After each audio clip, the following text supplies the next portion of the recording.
Hello नमस्ते, कैसे आप सभी लोग। आई होप आप सभी लोग स्वस्थ होंगे और हम भी बढ़िया हैं। मैं काजल रावत स्वागत करती हूँ आपका विशाल रावत ब्लॉग में। और विशाल हमसे कुछ पूछना चाहता है ये इसने हमसे अभी डिस्कस नहीं किया कि पूछेगा क्या। ऐसे कुछ पूछना कि जिसका आंसर हम डिसेंट दें, है ना। हाँ, दे दें, जिनका आंसर दे सकें। अटपटा मत पूछे ना भाई, अटपटा नहीं पूछेंगे। हाँ ठीक है। और बाकी इस चीज़ के लिए दोस्तों मैं पिछले 2 दिन से इंतज़ार कर रहा था। ठीक है, अब आखिरी में वो घड़ी आ चुकी है कि अब इनसे मैं कुछ क्वेश्चनिंग करूंगा। ठीक है, पहले तो मैं इनका इंट्रो कराना चाहूँगा कि ये लोग कौन है, कहाँ से आ रखे हैं।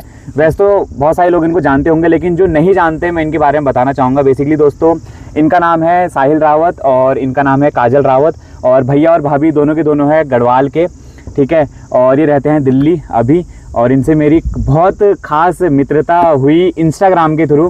ठीक है, ये कपल दोस्तों इंस्टाग्राम में काफ़ी प्यारी रील्स बनाते हैं और लाखों में इनके रील्स में व्यूज़ आते हैं।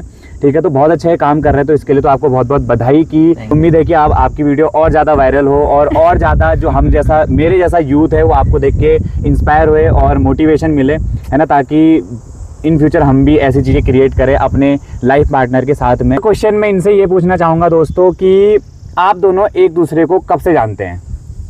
मतलब शादी हुए तो 2 साल हो रखे हैं, लेकिन आपका रिलेशन कब से था? ये पहला क्वेश्चन है।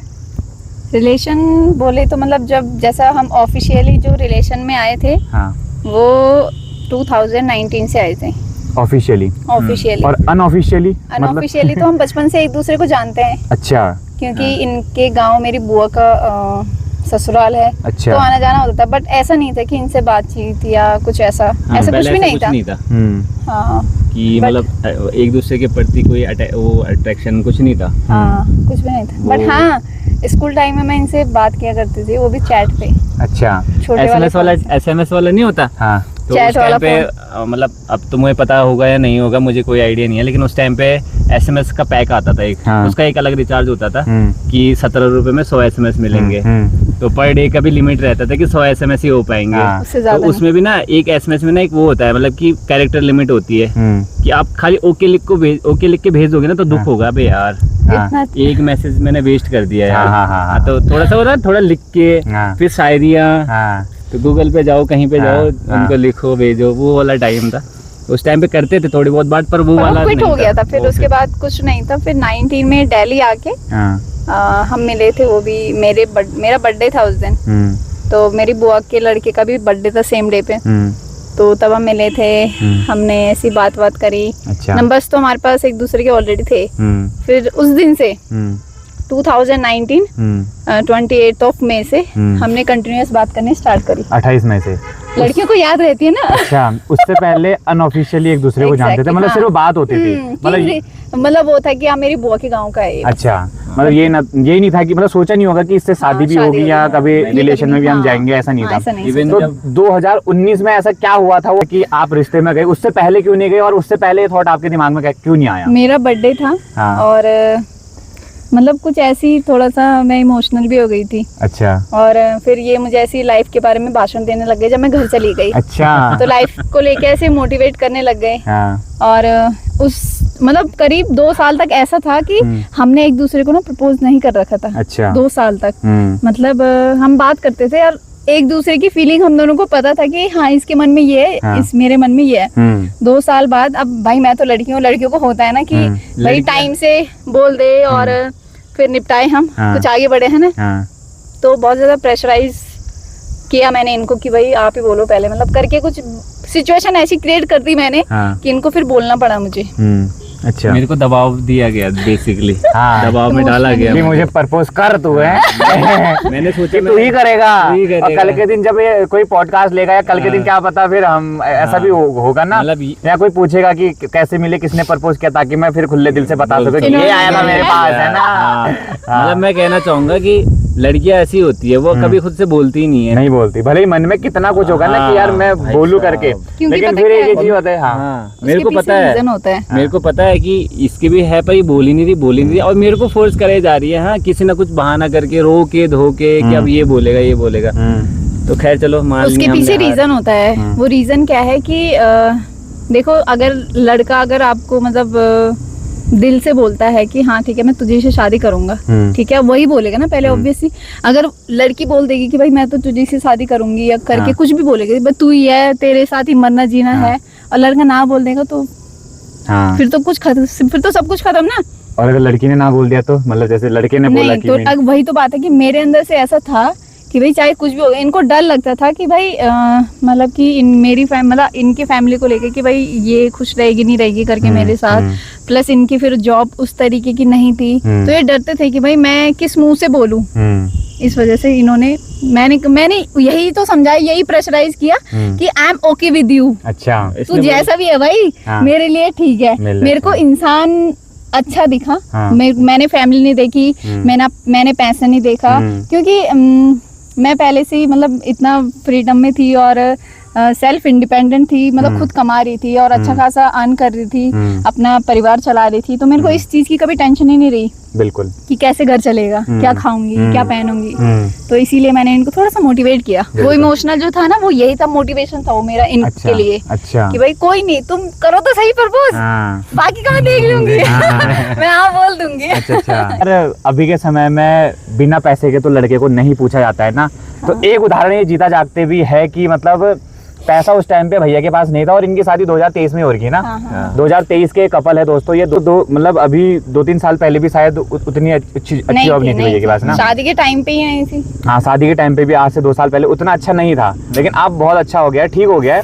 लेकिन उससे पहले ऐसा था कि नहीं थी, चीजें स्टेबल नहीं थी ना, तो और बहुत चीज़ों की समझ भी नहीं थी, और किन चीज़ों की समझ नहीं थी अभी वो भी आगे को डिस्कस करेंगे। एक चीज़ ये कि चाहे कोई लड़की अगर ये वीडियो देख रही हो या कोई लड़का देख रहा हो ना, सामने वाले पे पहले सामने वाले इंसान को देखो कि इंसान कैसा है, उसके बाद पैसे पर जाओ। हाँ, पैसा भी हालांकि बहुत जरूरी है अभी के समय में, लेकिन फिर ये है कि अगर आपका पार्टनर अच्छा है ना, तो भाई तुम दोनों मिलकर ना कुछ अच्छा क्रिएट कर ही लोगे इन फ्यूचर। तो और चीज थी कि मतलब इन्होंने पैसा नहीं देखा, लेकिन इन्होंने ये देखा कि यार करेगा कुछ ना कुछ लाइफ में। जैसे एक होता है ना, दिख जाता है इंसान की, जैसे मुझे पता विशाल है, ठीक है, मुझे पता विशाल है, तो विशाल को देख के ना मुझे पता है कि यार ये कुछ करेगा लाइफ में, कर तो रहा ही है, पर बहुत बड़ा कुछ कर लेगा ये लाइफ में, क्योंकि यार वो मेहनत, वो हसल, वो दिखती है इंसान के अंदर। भले अभी वो सक्सेस नहीं होगा उस लेवल पे, लेकिन मुझे पता है कि अगर ये यही करता रहेगा ना, कुछ ना कुछ ये उखाड़ लेगा जिंदगी में। तो वो शायद उन्होंने देखा होगा कि यार इंसान तो है ही ये, लेकिन ये जो करता रहता है ना, कुछ सीखता रहता है, कुछ वो करता रहता है, तो इनको पता था कि आगे जाके ये चीज होंगी, मतलब आगे जाके। तो अभी हो रही है,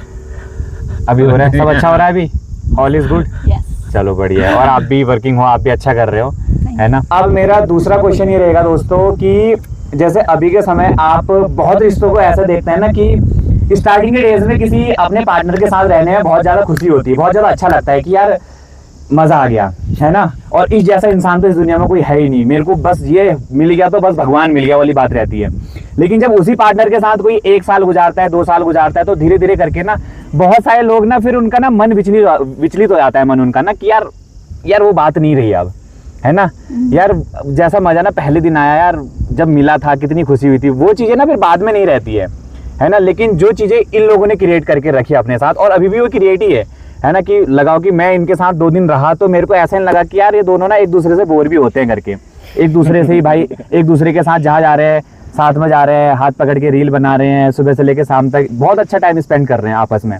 तो ये चीज़ें ना अंदर से मुझे बहुत ज़्यादा इंस्पायर करी है चीज़ों ने, कि ये कपल जैसा पास्ट में भी ऐसे ही था, और अब जैसे जैसे शादी होगी, जैसे जैसे और दिन गुजरते जा रहे हैं एक दूसरे के साथ में, तो वो बॉन्ड ना और तगड़ा और गहरा होते जा रहा है।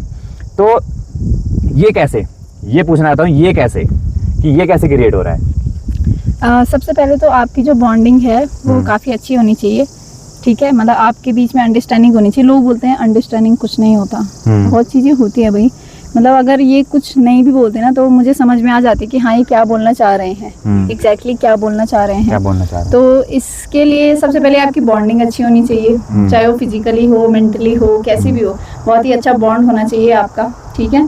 उसी से पता चलता है, साइंस में एक चीज़ पढ़ी है कि अगर आपका बॉन्ड बहुत अच्छा होता है ना, तो आपकी जो चीज़ें हैं ना, आपके अंदर की जो थॉट्स हैं या जो आपकी हरकतें होती है या आपका बिहेवियर होता है, वो एक दूसरे से ना मतलब एक दूसरे के जैसा होने लगता है।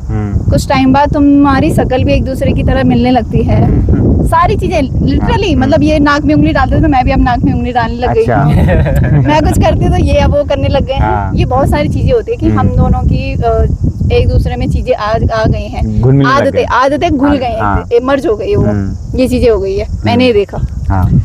मैं एक चीज़ और ऐड करना चाहूँगा कि जब आप रिलेशनशिप में आते हो ना इनिशियली, तो आपको रियल रहना बहुत जरूरी है। मैंने बहुत लोगों की मतलब बहुत कपल्स को देखा है, वो ना बहुत ज्यादा पुश करते हैं रिलेशनशिप में, मतलब वो उनकी बस की नहीं होती है कुछ, वो तभी भी करते हैं, चाहे फाइनेंशियल मामले में हो, पैसे को लेके हो, झूठ बोलना या कुछ बंक मारना, कुछ भी। मतलब मैं एक चीज बता रहा हूँ, तो मैंने ये चीजें बहुत पहले से क्लियर कर रखी थी कि भाई मैं ऑफिस से छुट्टी नहीं ले सकता, क्योंकि अभी तो ले लूंगा, शादी के बाद मैं बोलूंगा यार ऑफिस से छुट्टी नहीं ले सकता, तो अब क्या होगा कि शादी के बाद ये मुझे बोलेंगे आप थोड़े से चेंज हो गए हो, पहले आप तो ऐसे कर लेते थे। बिल्कुल। मैंने इनको बोला मैं एक्सपेंसिव गिफ्ट नहीं दूंगा, मतलब दूंगा जितनी अभी कैपेबिलिटीज है उतना दूंगा। मैंने इनको कभी बहुत एक्सपेंसिव गिफ्ट नहीं दिए कि मैं कहीं से पैसे अरेंज कर रहा हूँ और मैं इनको एक्सपेंसिव गिफ्ट दे रहा हूँ, तो उससे क्या होता है कि बाद में अगर ना दूं तो वो चीज खटेगी ना। तो ये पहले से बहुत सारी चीजें ऐसी थी जो क्लियर थी भाई कि ये चीजें अभी नहीं हो सकती है, ठीक है, और मैं एक्स्ट्रा भी कुछ एफर्ट्स नहीं डालूंगा इन चीजों के पीछे, मैं जैसा हूँ मैं ऐसा हूँ बस, ठीक है।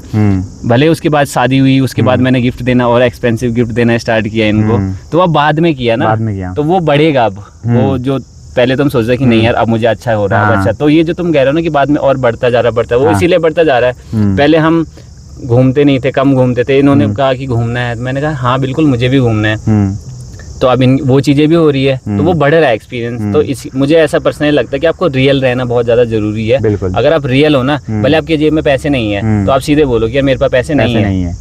हाँ, क्योंकि आप सामने वाला पार्टनर ये है कि वो उसी से हमें पता चल जाएगा ना कि अगर पैसे नहीं है तो क्या फिर भी मेरे साथ है और है तो कब तक है ना। चलो एक दिन तो बोल दिया पैसे नहीं है, मान लो फिर यही चीजें कंटिन्यूअसली अगले महीने भी हो गया, यार पैसे नहीं है, इस बार भी नहीं है, तो क्या वो अगले महीने भी है साथ में? क्योंकि एक बार में चलो नहीं है तो कोई बात नहीं वाला हिसाब रहता है, लेकिन फिर वही चीजें 2 से 3 बार रिपीट हो गई कि यार इस बार भी नहीं है, इस बार भी नहीं है, फिर भी ये कि वहां पर क्या आपका पार्टनर आपको समझ पा रहा है, ये सबसे ज्यादा मेन चीज है ना।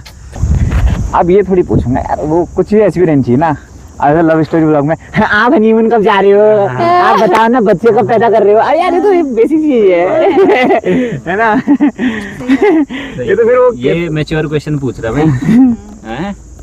तो एक पॉडकास्ट चैनल खोल देना चाहिए सबके। तो ये पॉडकास्ट ना हम थोड़ा अलग टाइप का क्रिएट कर रहे हैं, वो भी ना लाइफ से रिलेटेड, ठीक है। कई सारे लोगों को ये लग रहा होगा कि जैसे हम लव स्टोरी व्लॉग बना रहे हैं, तो अब मैं ये बोलूंगा भैया हनीमून आप कहाँ गए थे, कितनी जगह गए थे, कितना पैसा खर्च हुआ था, थोड़ा ऑडियंस को बताओ ना, और बच्चे कब कर रहे हो यार, और कितने करने का प्लान है, क्योंकि आज की जनरेशन एक ही हो रहा है, 2 ही हो रहे हैं ना, और भी पालना मुश्किल हो जाता है। वैसे सवाल मैं नहीं पूछ रहा दोस्तों,